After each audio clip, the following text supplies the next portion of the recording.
طبعا في بداية سنة 2023 ظهر شيء اسمه الشات جي بي تي، واللي ضرب الترند العالمي في جميع المجالات، سواء كان مجال البزنس، مجال التسويق، مجال الفيديوهات، مجال التصوير، مجال الترجمة، وضرب ترند في أي مجال يخطر في بالك. كل شركة حاليا عم تشوف وتخطط كيف تستفيد من الشات جي بي تي ومن الذكاء الاصطناعي اللي ضارب بقوة حاليا. طبعا أنا وحتى أنت فينا نستفيد من هذا الاختراع العبقري واللي اسمه الشات جي بي تي. وأنت فيك تستفيد إنك تخترع قناة يوتيوب كاملة فقط باستخدام الشات جي بي تي وأفكار الشات جي بي تي، وبدون ما تظهر لا وجهك ولا صوتك. وبهذا الفيديو راح أعلمك كيف تعمل أكثر من 150 فيديو كامل واللي على فورمة شورتس، وأوعدك إنه راح تعمل 150 فيديو بأقل من ساعة واحدة. وهون تبدأ القصة، لأنه أنا كنت على اليوتيوب هيك عم يعني أتفرج على الشورتس،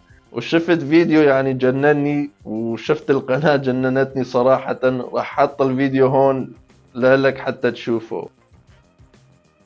فيديو يعني صراحة غريب عجيب. هو فقط عبارة عن موضوع فوق، بعدها يجي البارت الأول أو القسم الأول من الفيديو واللي يكون تقريبا 9 ثواني، بعدها في توقف شغلة ثاني 3 ثواني، ويجي البارت الثاني فقط ثانية أو ثانية ونص، والفيديو ينتهي ويرجع.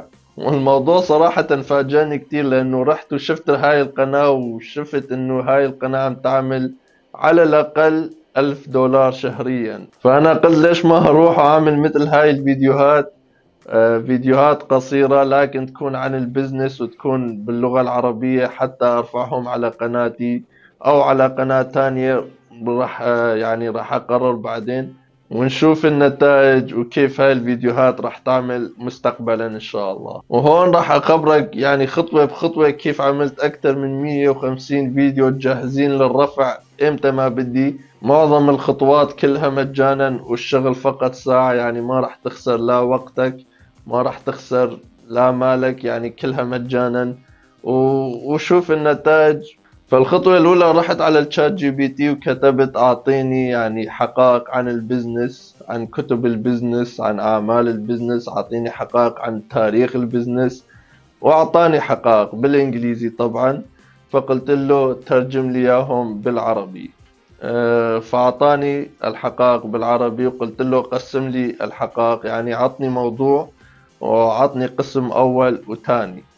فكان يعطيني الموضوع واعطاني القسم الاول، لكن الثاني يعني كانه الشات جي بي تي اول شيء ما فهم طلبي، ما فهم انه انا بدي مثلا سؤال وبعدها جواب. فخبرته انه القسم الاول والبارت الاول خليه يكون سؤال مثلا عن تاريخ البزنس، عن كتب البزنس، عن تطور البزنس، واي سؤال في مجال البزنس، لكن البارت الاول خليه سؤال، والبارت الثاني خليه جواب لهذا السؤال.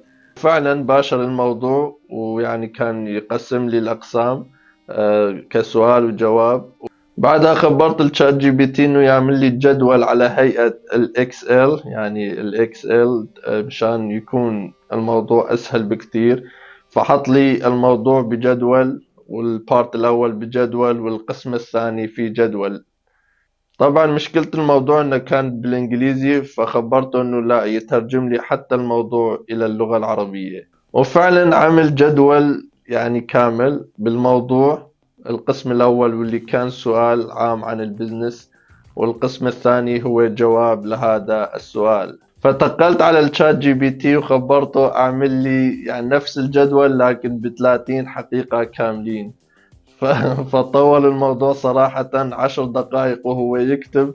بالعادة سريع، لكن يمكن لأنه اللغة العربية فكان بطيء شوي. فعمل لي 30 حقيقة كاملين كموضوع. القسم الأول أسئلة عامة عن البزنس، والقسم الثاني كانت أجوبة لكن لأنه الشات جي بي تي كان بطيء في إنه يقدم لي 30 معلومة، فقلت خلنا نروح 10 10 10. فبعدها قلت له عطني 10 حقائق، لما يخلص أقول عطني 10 تانيين، لما يخلص 10 تانيين، وهيك لما صار عندي أكثر من 150. يعني موضوع 150 فيديو صار جاهز مجهز. بعدها نسخت هاي الجداول وحطيتها بالسوفت وير اكسل. يعني انا سألت شات جي بي تي انه يعطيني بفورمة الاكسل حتى انسخ والصق بالاكسل، وهيك راح يكون اسهل بكتير. رحت بعدها على موقع كانفا. موقع كانفا طبعا هذا شهير جدا، اللي يعملون يوتيوب ويعملون محتوى.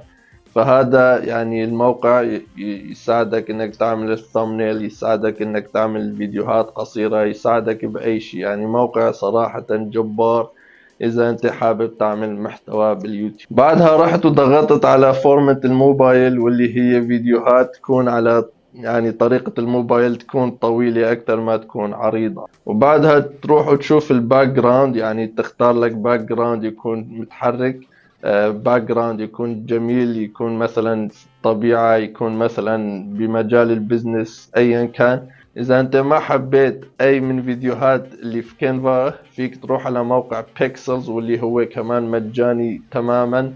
تروح تكتب تبحث motivation and money وراح يجيك فيديوهات بالهبل، فيك تختار منهم الفيديو اللي يعجبك. طبعا انا اخترت هذا الفيديو لانه صراحة عجبني شكله وعجبني لونه، فخلنا ناخذ مثال على هذا الفيديو. طبعا في الكتابات هون راح ننسخ الكتابة، لانه بدنا 3 كتابات على كل فيديو، الموضوع والقسم الاول والقسم الثاني.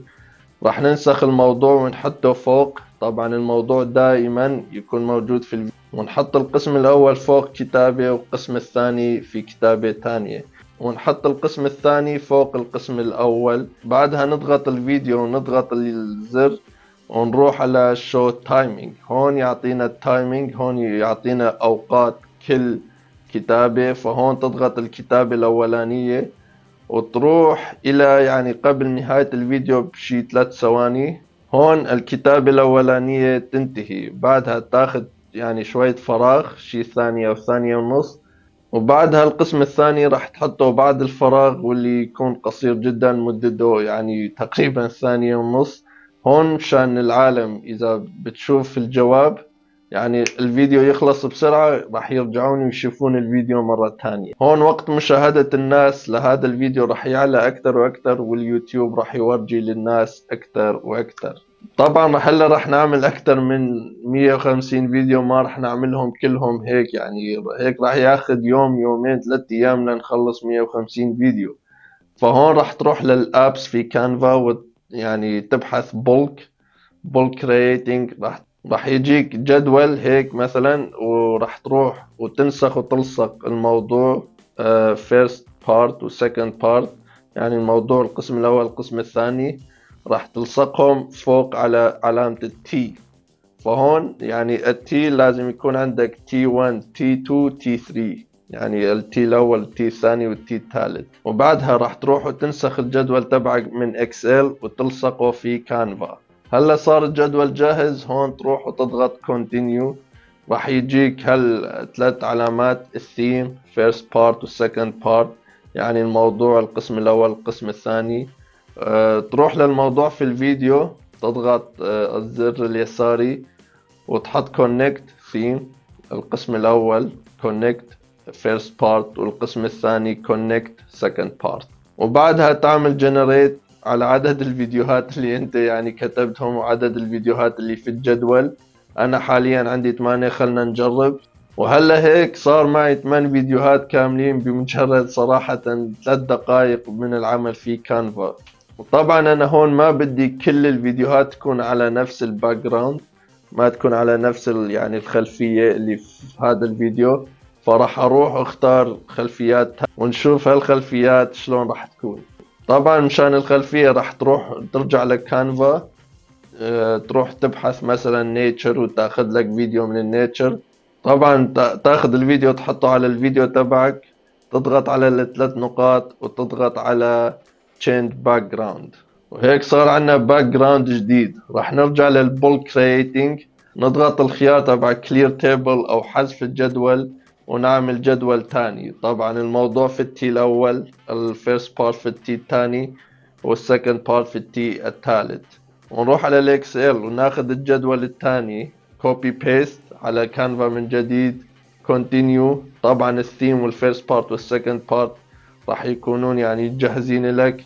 كل ما عليك تعمله generate 10 فيديوز، او يعني اعمل لي العشر الفيديوهات. بعدها راح تروح للشير، داونلود فايل separately، او يعني تعملي داونلود يعني منفصل لكل فيديو، وهيك راح تنزل الفيديوهات في الكمبيوتر تبعك، وراح يكونون جاهزين انك ترفعهم على اليوتيوب. طبعا اذا انت عندك فكرة ايش اعمل بهاي الفيديوهات، اني انزلهم على هاي القناة او على قناة تانية، فانصحني بالكومنتات وراح اكون من الشاكرين لك. هاي هي يعني طريقة انك كيف تعمل اكثر من 150 فيديو جاهزين باقل من ساعة حتى ترفعهم على اليوتيوب.